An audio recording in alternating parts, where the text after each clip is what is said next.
Уважаемые граждане Estimados России, ciudadanos de Rusia, дорогие друзья, queridos amigos, сегодня hoy вновь считаю необходимым considero necesario volver к трагическим a los событиям, acontecimientos trágicos происходящим на que Донбассе. tienen lugar en Donbass Ключевым y los вопросом asuntos обеспечения clave de la безопасности seguridad самой России. de la propia Rusia. Начну с того, о чем Voy a empezar con los asuntos que abarqué en mi mensaje del 21 de febrero de este año. речь о том, Se что trata de вызывает asuntos que nos provocan una preocupación especial о тех sobre las фундаментальных amenazas угрозах, fundamentales которые из года в год, que año шаг tras за año, шагом, paso a paso, глубоко бесцеремонно, de una manera безответственно insolente, se están creando por políticos irresponsables en el Occidente respecto a nuestro país. имея в виду Me refiero a la расширение extensión del bloque de la OTAN al este, приближение его военной el acercamiento de su infraestructura militar a las fronteras rusas. Хорошо известно, Se что sabe на bien протяжении que a lo largo de 30 años, настойчиво и терпеливо con tenacidad y paciencia, tratamos de acordar con los principales países de la OTAN los principios de la seguridad íntegra e indivisible en в Europa. ответ на наши предложения Como respuesta a nuestras мы propuestas, постоянно сталкивались либо constantemente с обманом и tuvimos враньем, que enfrentar либо с mentiras давлением o intentos de presionar y chantajearnos. Атлантический альянс тем Y временем la alianza, mientras tanto, pese a todas nuestras protestas y preocupaciones, sigue extendiéndose. военная машина движется, La máquina militar va avanzando y, repito, к нашим va границам. acercándose a nuestras fronteras.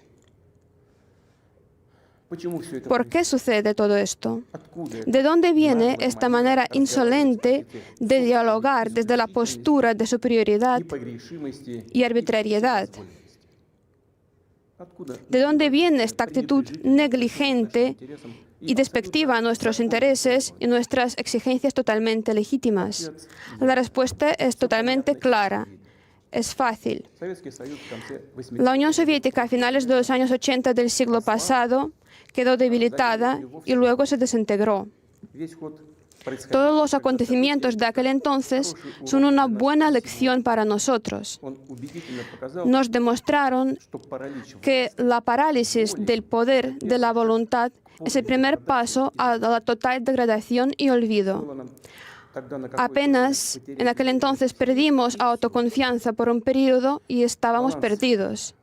сил El balance de las fuerzas en el mundo se quebró. это привело к тому, что прежние Esto llevó al hecho de que los acuerdos y los convenios de anterior ya prácticamente no estaban funcionando. Las persuasiones y las peticiones no ayudaban.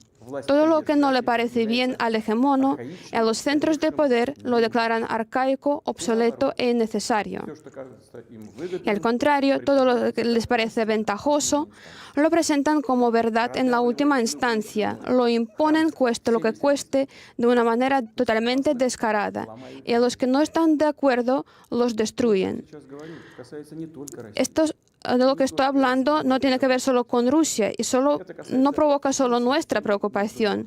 Esto tiene que ver con todo el sistema de las relaciones internacionales y a menudo incluso a los propios aliados de Estados Unidos. Después del desmantelamiento de la URSS, básicamente empezaron a repartir el mundo otra vez, y las normas legales que se formaron para aquel entonces y las bases clave, las normas clave fueron adoptadas como resultado de la Segunda Guerra Mundial. Объявил себя Empezaron a molestar a aquellos que se proclamaron vencedores de la Guerra Fría. Por supuesto, en la vida práctica, en las relaciones internacionales, en las normas, había que tomar en cuenta también los cambios en el mundo y en el balance de fuerzas, pero deberían haberlo hecho de una manera profesional, despacio, con paciencia, tomando en cuenta los intereses de todos los países y entendiendo su responsabilidad. Pero no, el estado eufórico de la total superioridad, своего рода una especie de absolutismo moderno, еще и на фоне низкого junto con el bajo nivel de la cultura general y la arrogancia de aquellos que estaban preparando, adoptando e imponiendo las decisiones que correspondían solamente a sus intereses, la situación empezó a desarrollarse en otra dirección.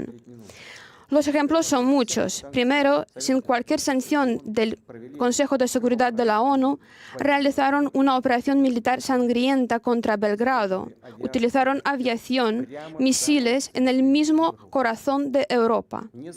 Varias semanas de bombardeos de ciudades pacíficas y la infraestructura vital.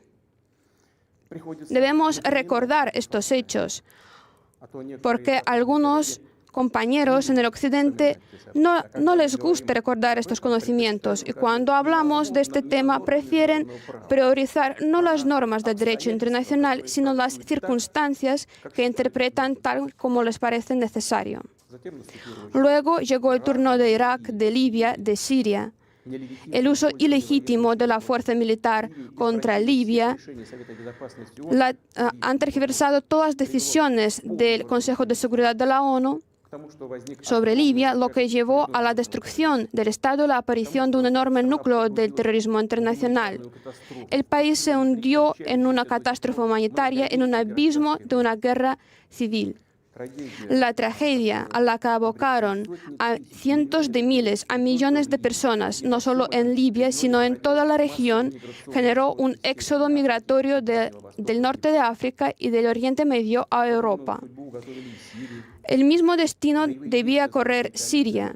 Las acciones militares de la coalición occidental en el territorio de este país, sin el permiso del gobierno sirio, y la sanción de la ONU no es más que una agresión, una intervención. Pero un lugar especial en esta serie lo ocupa, por supuesto, la intervención en Irak, que además careció de todo tipo de bases legales. Como pretexto, eligieron la supuesta información sobre la presencia en Irak de armamento de destrucción masiva. Como prueba de ello, públicamente, delante de todo el mundo, el secretario de Estado de Estados Unidos enseñó una probeta con polvo blanco asegurando que era el armamento químico desarrollado por Irak. Y luego resultó que todo ello fue una ficción. No hubo armamento químico en Irak. Parece increíble, sorprendente, pero es verdad. Mintieron al nivel más alto estatal y desde la cátedra de la ONU. Y como resultado tuvimos muchísimas víctimas, destrucciones y un repunte del terrorismo. La impresión es que prácticamente por todas partes, en muchas regiones del mundo donde el Occidente viene a establecer su orden, dejan heridas abiertas que siguen sangrando y plagas de terrorismo internacional y extremismo. Todo lo que acabo de mencionar son los ejemplos más claros, pero no únicos. Aquí mismo podemos mencionar las promesas a nuestro país de no ampliar la OTAN hacia el este. Repito, nos engañaron, básicamente nos mintieron. Sí, a menudo se puede escuchar que la política es un asunto sucio. Es posible, pero no hasta este grado. Un comportamiento así contradice no solo los principios del derecho internacional, sino sobre todo a las normas de moral. ¿Dónde está la justicia y la verdad? Es una mentira. Y los propios políticos estadounidenses, politólogos y periodistas dicen que dentro de Estados Unidos últimamente fue creado todo un imperio de mentira. Y podemos ponernos de acuerdo con ello. Así es. Pero Estados Unidos es un gran país, una potencia mundial. Todos sus satélites no solo apoyan sus decisiones en todos los asuntos, sino además replican su comportamiento y con entusiasmo reciben las normas que les proponen. Por eso podemos decir con total seguridad que todo el bloque occidental formado por Estados Unidos es precisamente el imperio de mentira. En cuanto a nuestro país, después del desmantelamiento de la URSS, con toda la apertura de la Rusia moderna y la disposición a trabajar honestamente con Estados Unidos y otros países occidentales en condiciones de prácticamente desarme unilateral, nos intentaron presionar, destruir ya hasta el final. Y así fue en los años 90, a principios de los años 2000, cuando el llamado Occidente colectivo, de la manera más intensa, estaba apoyando el separatismo y las bandas de terroristas en el sur de Rusia. ¿Qué víctimas, qué pérdidas tuvimos que sufrir en aquel entonces? ¿Qué pruebas tuvimos que pasar antes de destruir el terrorismo internacional en el Cáucaso? Lo recordamos y nunca lo olvidaremos. Hasta el último momento no dejaron intentos de utilizarnos en sus propios intereses, destruir nuestros valores tradicionales e imponer sus pseudo-valores que destruyan nuestro pueblo desde dentro. Las ideas que ya están imponiendo de una manera agresiva en sus países y que llevan a la degradación porque contradicen a la propia naturaleza humana. No será así en Rusia. Nadie pudo hacerlo y no podrá hacerlo ahora. A pesar de todo, en diciembre de 2021, otra vez emprendimos un intento de acordar con Estados Unidos y sus aliados los principios de seguridad en Europa y la no extensión de la OTAN. Fue inútil. La postura de Estados Unidos no cambia. No consideran necesario dialogar con Rusia sobre este asunto clave para nosotros, persiguiendo sus objetivos. Y por supuesto, en esta situación surge la pregunta, ¿y qué debemos hacer? ¿Qué debemos esperar? Sabemos muy bien de la historia cómo en los años 40, en el año 1941 del siglo pasado, la Unión Soviética con todas sus fuerzas intentó prevenir o aplazar el inicio de la guerra y hasta el último momento trató de no provocar al agresor potencial, no realizó o aplazó las acciones más necesarias y evidentes para prepararse para este ataque. Y los asuntos que se dieron muy tarde.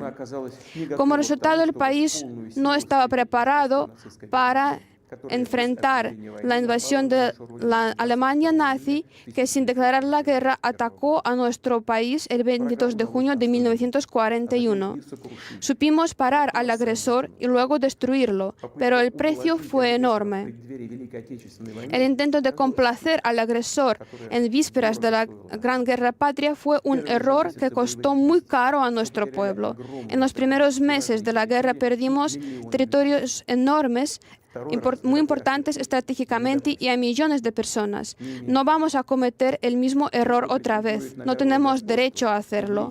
Aquellos que pretenden usurpar el dominio universal públicamente y sin cualquier castigo, nos declaran a Rusia su enemigo y realmente hoy día disponen de enormes posibilidades económicas, tecnológicas y científicas. Lo sabemos y evaluamos las amenazas que pronuncian a Rusia en el ámbito de la economía y también nuestras posibilidades de hacer frente a este chantaje insolente y permanente. Repito que los evaluamos sin ningún tipo de ilusión, de una manera muy realista. En cuanto a la esfera militar, la Rusia moderna, incluso después del desmantelamiento de la URSS, sigue siendo una de las potencias nucleares más fuertes del mundo y más aún posee varias ventajas en cuanto a los armamentos más modernos y más avanzados. A este respecto, todos pueden estar seguros de que un ataque directo contra nuestro país llevará a la destrucción y tremendas consecuencias para cualquier agresor potencial. Al mismo tiempo, las tecnologías, sobre todo en la defensa, van cambiando muy rápidamente. El liderazgo se traslada de una parte a otra parte, pero la exploración militar de los territorios vecinos a nuestras fronteras, si lo dejamos, si lo permitimos, quedará para décadas y a lo mejor para siempre, creando para Rusia una amenaza permanente y totalmente inaceptable. Ahora mismo, a la medida de que la OTAN se acerca al este, la situación para nuestro país con cada año se hace constantemente peor y más peligrosa. La dirección de la OTAN habla sobre la necesidad de forzar el acercamiento de la infraestructura de la alianza hacia las fronteras de Rusia. Van reforzando su postura. No podemos seguir observando lo que está pasando. Sería muy irresponsable de nuestra parte. La posterior extensión de la infraestructura de la alianza de la OTAN y la exploración militar de los territorios de Ucrania son inaceptables para nosotros. Por supuesto, no se trata de la misma organización de la OTAN, es solamente una herramienta de la política exterior de Estados Unidos. El problema es que en los territorios vecinos, en nuestros territorios históricos, se está creando una especie de antirrusia y que se está inflando con armamentos más modernos. Para Rusia y para sus aliados es una especie de la política para contener a Rusia, dividendos geopolíticos. Y para nuestro país es un asunto vital de la vida y la muerte, el asunto de nuestro futuro histórico como pueblo. Y no es una exageración, así lo es. Es una amenaza real no solo para nuestros intereses, sino para la propia existencia de nuestro Estado, su soberanía. Es precisamente la línea roja de la que hablamos varias veces. La han cruzado. A este respecto, voy a comentar la situación en Donbass. Vemos que las fuerzas que en 2014 realizaron un golpe de Estado en Ucrania usurparon el poder y lo mantienen mediante una especie de elecciones. No quieren arreglar el conflicto de manera pacífica. Durante 8 largos años, hemos hecho todo lo posible para solucionar la situación por medios políticos, pacíficos. Fue en vano. Como ya dije en mi anterior mensaje, no se puede ver sin emociones lo que está pasando ahí. Ya era imposible seguir aguantándolo. Había que terminar esta pesadilla, el genocidio que sufrían millones de personas que viven ahí, y la única esperanza para ellos es Rusia. Somos nosotros.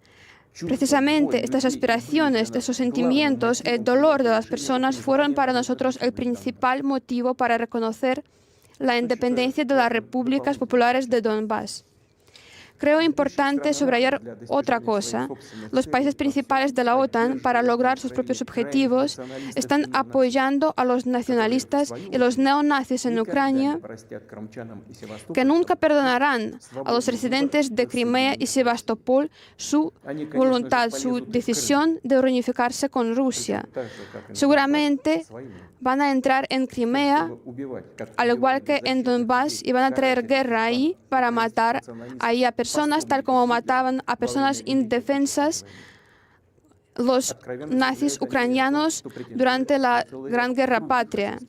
Dicen abiertamente que pretenden también ocupar otros territorios de Rusia. El análisis de la información demuestra que el enfrentamiento de Rusia con estas fuerzas es inevitable, es solamente el asunto del tiempo. Se están preparando y están esperando el momento oportuno. Y ahora, además, quieren hacerse con el armamento nuclear. No lo vamos a permitir. Como ya he dicho anteriormente, Rusia, después del desmantelamiento de la URSS, adoptó y asumió la nueva realidad geopolítica. Vamos a tratar con respeto a todos los países que se formaron en el espacio postsoviético. Respetamos y vamos a respetar su soberanía, y un ejemplo de ello es la ayuda que prestamos a Kazajistán, que tuvo que enfrentar acontecimientos trágicos, un desafío a su Estado y su integridad territorial. Pero Rusia no puede sentirse en seguridad, desarrollarse y existir con la permanente amenaza que proviene de la Ucrania moderna. Les recuerdo que en los años 2000-2005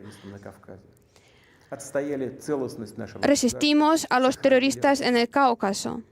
protegimos la integridad de nuestro Estado, conservamos a Rusia. En el año 2014 apoyamos a los residentes de Crimea y Sebastopol.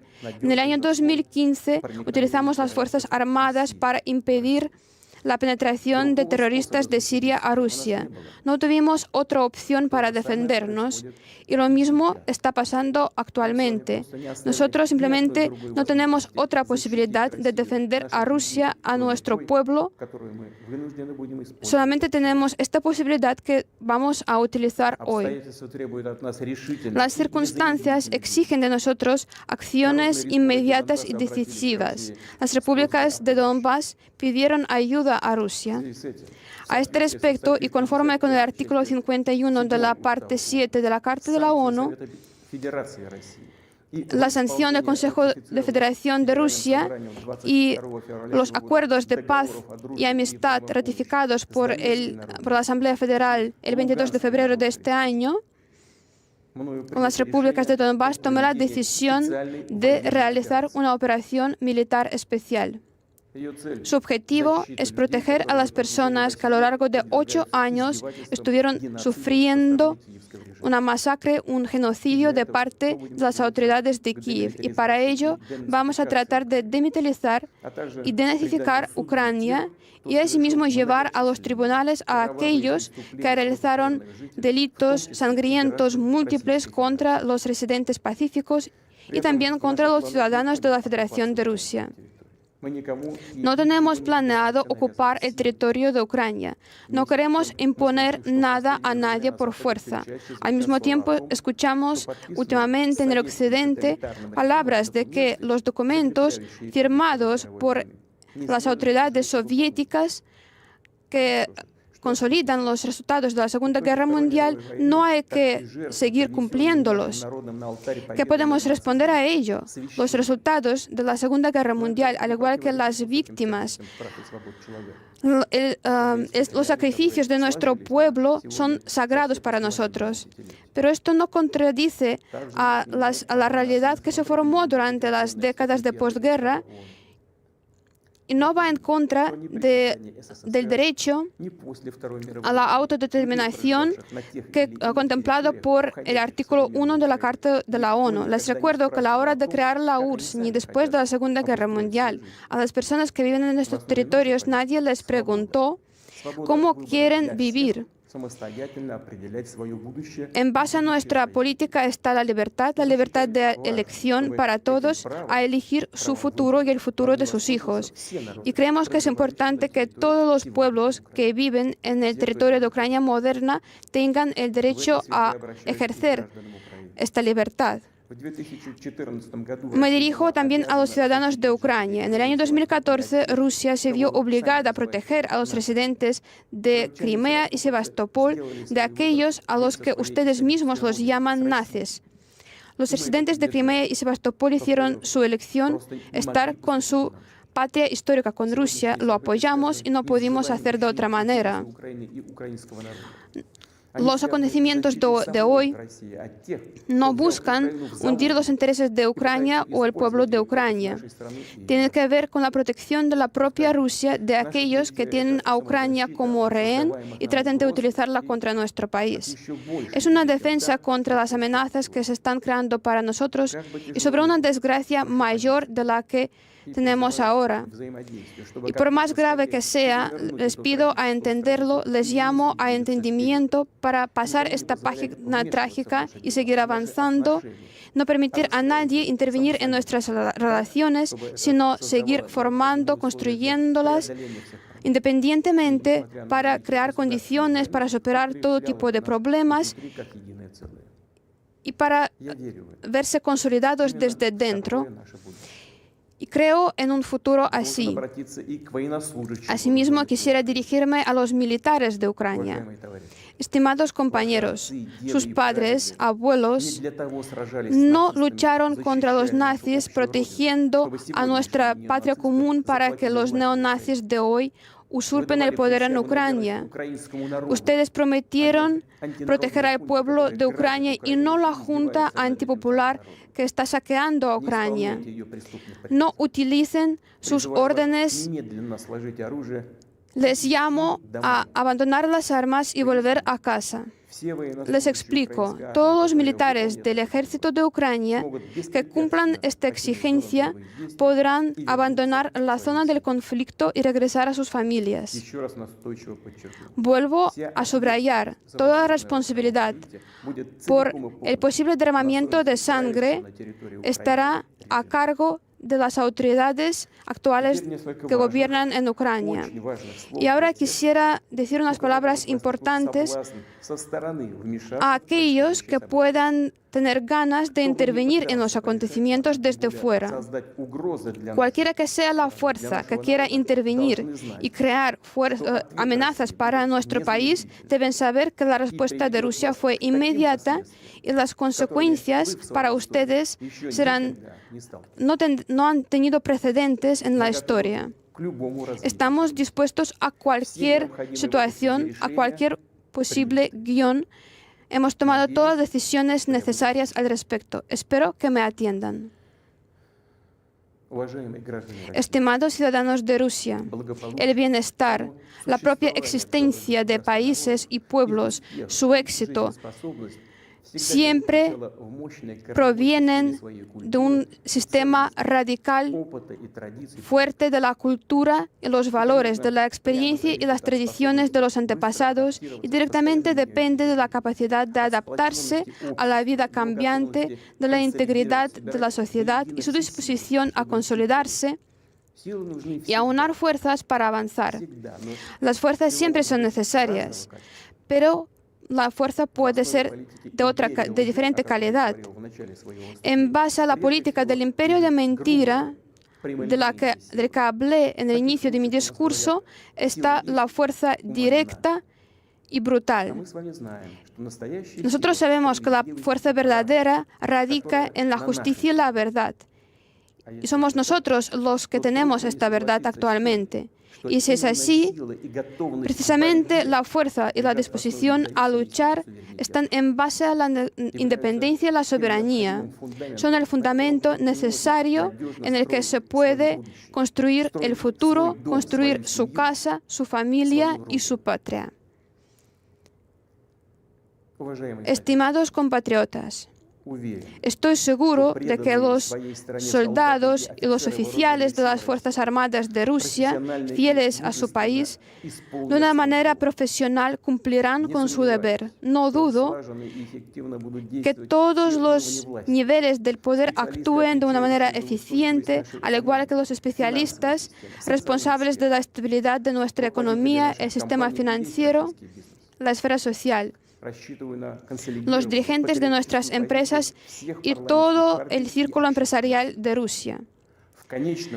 Al fin y al cabo, como siempre fue en la historia de Rusia, su destino está en las manos de nuestro pueblo multinacional. Esto significa que las decisiones adoptadas se llevarán a la práctica, los objetivos planteados serán logrados y podremos garantizar la seguridad de nuestro país.